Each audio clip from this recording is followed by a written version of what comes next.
I grew up in India, Delhi. My dad was a retired scientist, agriculture research scientist. So we stayed within the campus till I got married. He met my husband in Delhi. We are from two different states. Initially, my parents were not very happy with our marriage because when a girl is born in India, parents start having these hopes and that they will find a boy and get her married within their community. My husband doesn't belong to my community, he is from a different state. So they were pretty scared. I understood their fears more so when I had my son. Before I became a mom, I did not get that much of understanding. But they were scared because we didn't know that community, we didn't know the language and all. Finally, when my dad came here, he said to me in 2015 that I could have never found a better husband for you. He's the best.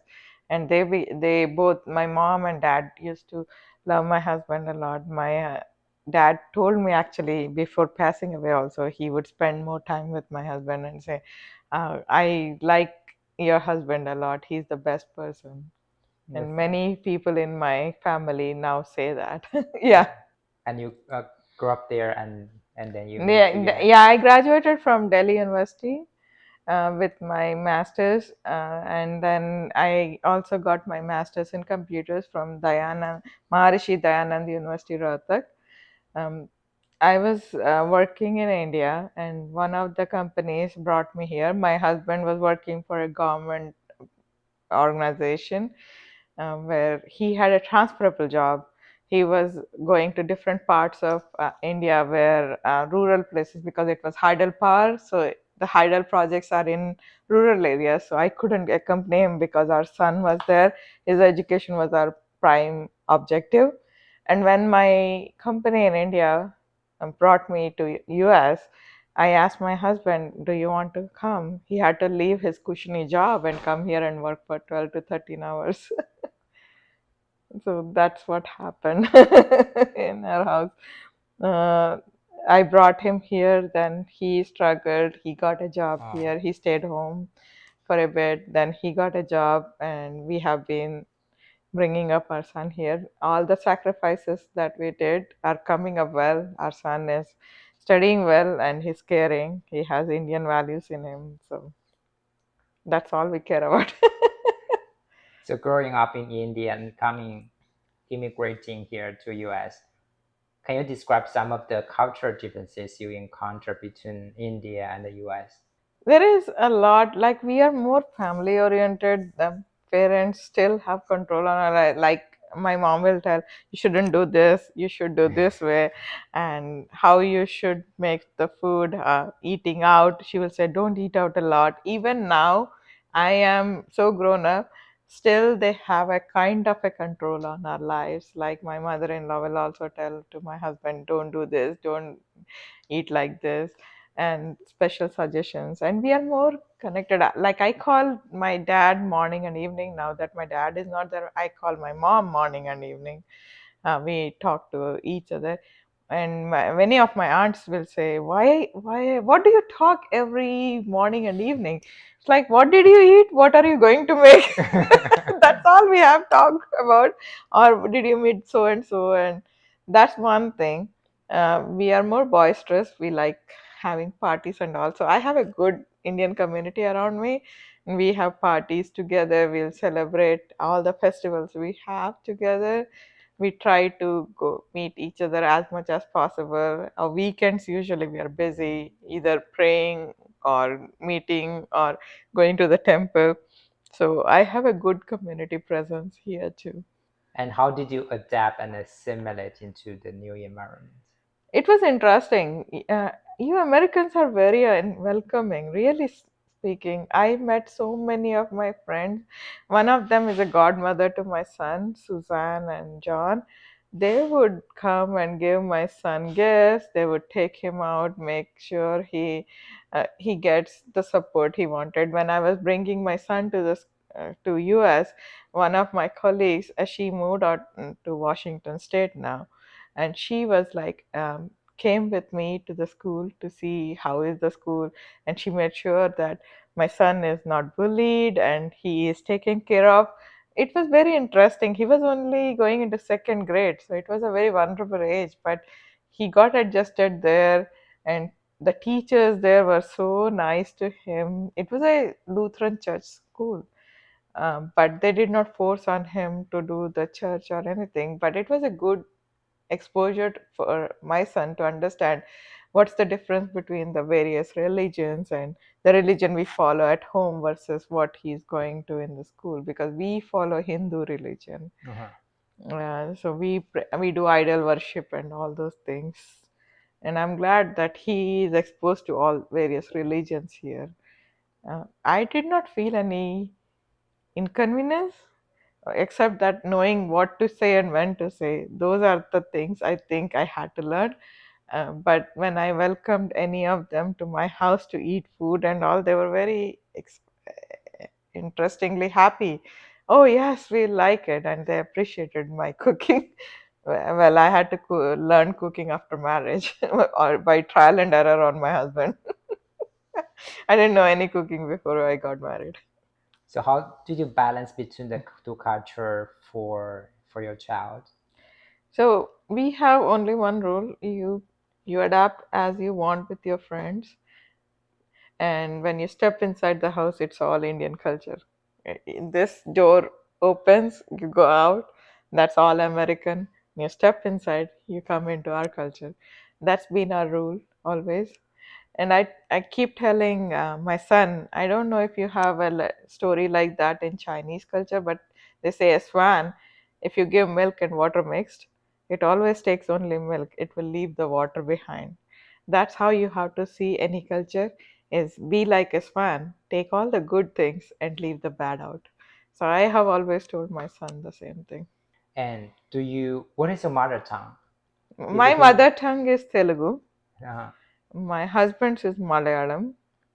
And I grew up in Delhi where they speak the national language, which is Hindi. okay. So you speak to your husband in Hindi?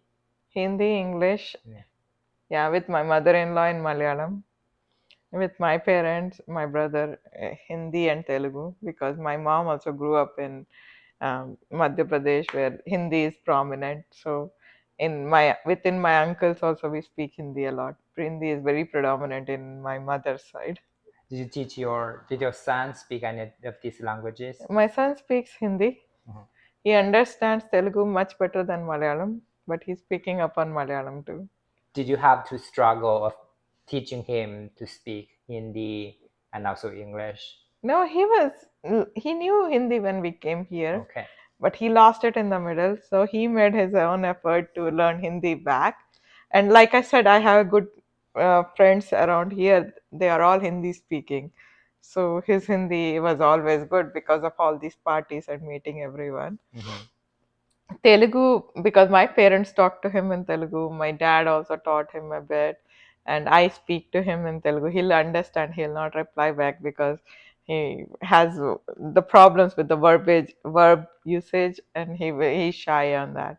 With Malayalam, he understands a little bit because my husband doesn't speak that much at home. I used to speak to my son in Telugu, Okay. So at home you speak to your son in which language? Hindi, Hindi. Telugu, Okay, I see. both.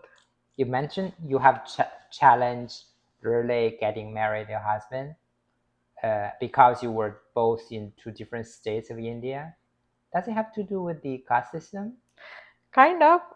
Yeah, we are from different castes as well. More so, it's more community, right? We didn't Okay. know their community, their culture. So every state in India comes with its own set of language, culture, Mhm. living, and all those things. So those, even though we both are Hindus, practice the same religion, the way those are executed is also very different. They are more coconut oil eating people. We are normal sesame oil people. So there is so much of culture difference between both of us.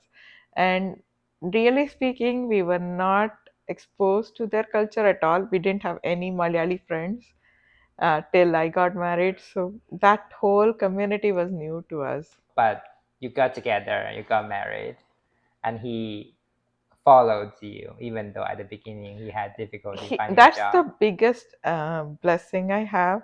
Although I did not know him that much when we got married, as I kept knowing him, I felt more and more happy. I married him. uh, I have never regretted marrying him till date, and I keep telling him, as per Hindu culture, when you get married, you stay together for 7 births. And I keep telling him, this is my first birth with you. I'm going to stay 6 more births with you. And he keeps teasing me, maybe this is your seventh birth, you don't know. My seventh birth? So Birth? 7 births, we die, we birth, Oh, okay. seven. So 7 times you can marry the same, you stay together. And I keep saying this is my first birth, and he keeps saying it is his seventh birth. I challenge him again. I'm a software engineer, I can reset it to zero. So what's your secret of a happy marriage? One visible one is I talk a lot, he doesn't. I think he's my pillar of support. Whatever I have done so far is because of him. He has supported me all the way through, like leaving his career, coming here, staying at home, taking care of the baby. At times when my son was born, I was working long hours. He would take care of him as well. Even so much that he would travel by bus 13 hours and stay at home, take care of the kid. He was 2.5 or 3 at that time. He would feed him and put him to bed. By the time I come, there was warm food waiting for me Oh. at 10 o'clock in the night. So he is very gentle and very caring person. And I also have to bend at times, right? So I think it's give and take. No marriage works without give and take. I haven't seen any marriage working without give and take. Two people coming from two different houses, two different sets of rules, and coming together, living under one roof. There's bound to be a lot of disagreements, but as long as you both agree, talk it out, I think it works. Mm-hmm. And we have been married for 25 years now. Yeah. Oh, congratulations. Thank you. This is our 26th coming up. And we both share the same birthday. Oh, it's your fifth birthday? Okay. Yes. Were you born in the same year? No, we are yeah, 6 years apart, but Okay. uh, same day birthday and same. So marriage day is the same. So my mom sometimes get confused. Even my Uh, mom gets confused. Is it uh, your birthday or anniversary? which month? May 3rd is our May birthday, 30th. and August 23rd is our anniversary. You mentioned you switched transition from a software engineer to a manager. So why did you make the transition? I always wanted to be a leader. Like I said, I love the position of being able to tell people what to do. That was my dream, by the way, always, that I wanted to be a manager. So I took that role. But once I transitioned into a manager role, I realized manager is not a role where you tell everyone, but it's more a leader. And leaders can be at any level. You don't have to really have a tag associated with it. That growth only happened once I went into manager role. So now all I think about is to be a good leader. I'm empathetic and making sure none of my team members are dissatisfied with their lives, and they don't feel like, oh my God, I have to start another day. I I would hate a day when one of my direct reports has to get up in the morning and think, oh my God, I have to start work. I hate this work. I don't want to make them do that. And what skills or qualifications do you believe are essential for a successful software manager? And how have you developed and honed these skills? So, one of the things, like I said, as a software manager, I have to create opportunities for them to shine. So, that is where I am trying to put my focus on. Initially, I did not think, my thought was that if you are given a project, make sure it is ending on time. But in all through that journey, as long as I take care of them as well as a human being, oh, are you tired, are you working long hours? If you're working long hours, I need to take work out of you and make sure you take long hours. I tell my direct reports, take time off when needed. Please take care of yourself. That's more important. I'm not feeling well. Don't come to work. Work can be there, and somebody can handle it. Or if nobody handles it, it will wait for you. But you are more important. I've seen many people killing themselves working 12, 13 hours, and at the end of the day, recently I saw somebody say, I worked 12 hours for a project and they laid me off after 6 months. I'm like, what's the worth? And lost your family time. So make sure you have your health first, family first, and then work comes after that. Mhm. And as a manager, it's upon me to make sure that I'm giving this opportunity for them to say, and creating a net kind of. Chris Nielsen once said that, is your organization a net organization or a hard floor? I did not understand, but he said that, is your organization where you are creating a net for somebody falling down, to catch them without falling down, or let them fall? What advice would you give to other software engineers who aspire to transition into managerial roles? I would say that you have to start analyzing problems rather than technically looking at the problem solving. See how you can step back from that role and vision the problem statement, and make sure you can inspire somebody to solve it. Making others do is the hard part. And if you can hone that skill, you are good for a software manager. There are other qualities for a leader. Please, empathy, sharing, and delegation is the biggest challenge we have as software engineers. Mhm. We want to do everything. So I had problems delegating. And we're like, oh, I have to go through that person.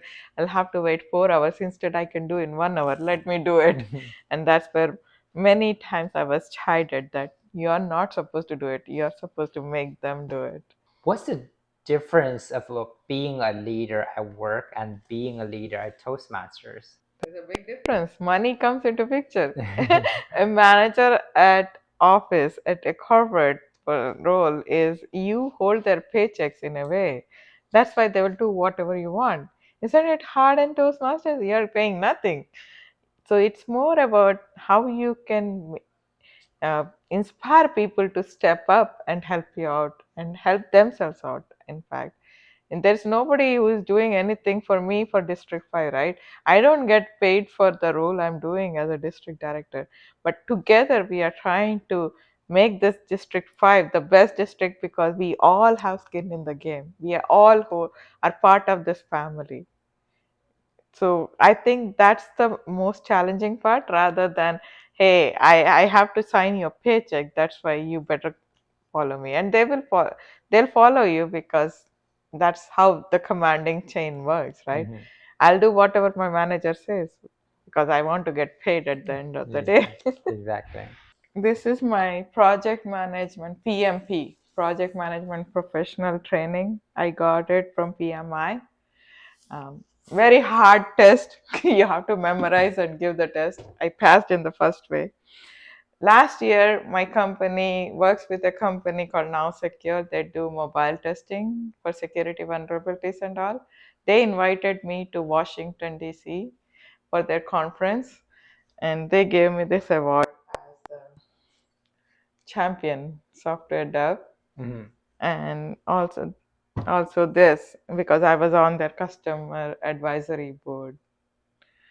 And I went to speak in front of them just because Toastmasters gave me that experience. I was speaking in person in front of people non Toastmasters, and they all came back and said, you did great. So that was how I challenged myself. Besides Toastmaster, what else do you do? So I'm part of a organization called Mission to Help. It's a non-profit organization for families with special needs and kids, and they kids with special needs.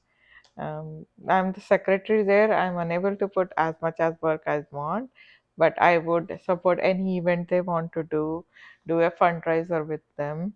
uh, I have an aunt whose daughter is a kid with special needs. She's older than me, and I have seen the struggles the families go through. My heart goes out to all these people, so I try to help. Monthly once, I'll donate sandwiches to the Saint Vincent Paul Church, the homeless shelter on K Street. We There is a set of Indians who bond together and they will drop off sandwiches.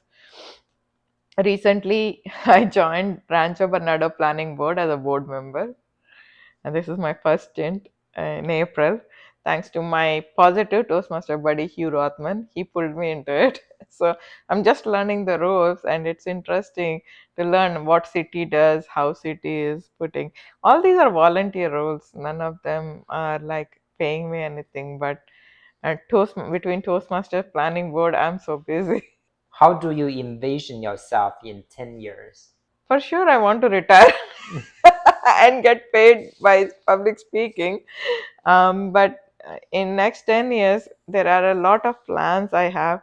I want to go to certain places around the world. I have a cousin in Netherlands. He is a professor there. I want to go and visit him and see places around. Paris is near to him, so hopefully one day Paris. My son already visited, but I want to visit. That's one of those places. Greece, and the list is becoming bigger and bigger. I have more lists to go, but Zurich, I went alone. I want to take my husband and son there. There like I stopped over for 10 hours, 12 hours in Zurich, and I met one of my friends. My ex-manager was living there, so he sponsored me for the visa. So I was able to go to Zurich and spend some time there. But I really want to go as a tourist to Zurich and look around places. And there are a lot of European cities I want to see. London is one of them, another one that I want to go because my friend is there too. So there are so many things I want to go around, and also want to retire with a healthy income set aside for me. So Mhm. let's see what happens. And to get there, what resources do you need? To get there, I need more salary. If only I could be a C-level suit member, I will get more money. I'll put aside some traveling fund for myself. In the meantime, I do have to go to India and visit my mom. I want to spend as much time as possible with my mother now that my dad is passed away, Mhm. and make sure I make her comfortable. So between all this, I need lots of leaves also. So that's where retirement comes into picture. Maybe in 10 years, I'll have enough time and money that I can go. If not, world is not coming to an end. I can always watch it on YouTube. Mhm. And if I could connect you with anyone, who do you wish to connect with? Anybody who can give me a C-level job, can you connect me to somebody? I really want to go next to the next level, but you can go and connect me to any person. I'll try to be happy with them. The most important is I want to complete my vision of being a successful district 5 leader at this point, and I would love if you can give me some resources who will become my area directors. I really need people now. Would you be open to travel to different state of cities in order to get a better job or higher level job? At this point, when I think about it, I like the cushion of this house. And my son is moved out, so it's only me and my husband, two people in the house. And we have never stayed apart except when my son was young. So I would rather not. But if comes to that, they are giving me really good salary and all, I might be able to do it because now it's more easier than when we had the son Mhm. at home. So this is Lord Venkateshwara. So when we enter from there, we always believe we see the God. So this is God, and this is Ganesh, who removes all the obstacles. Then this is my favorite God, Sai Baba, and I believe in him blindly. His day is Thursday, so I think that everything that happens to me on Thursday is because of him. And this is Lord Hanuman. He's the monkey god, like people talk about. Just somebody gave it to me. So when you enter the house, you see this. These are actually tied on elephants in my husband's culture. They are called Nettipatam. And so we brought them to make the entrance. We have a lot of god pictures and all. So some of them are inside. But this is mostly what Indian families have.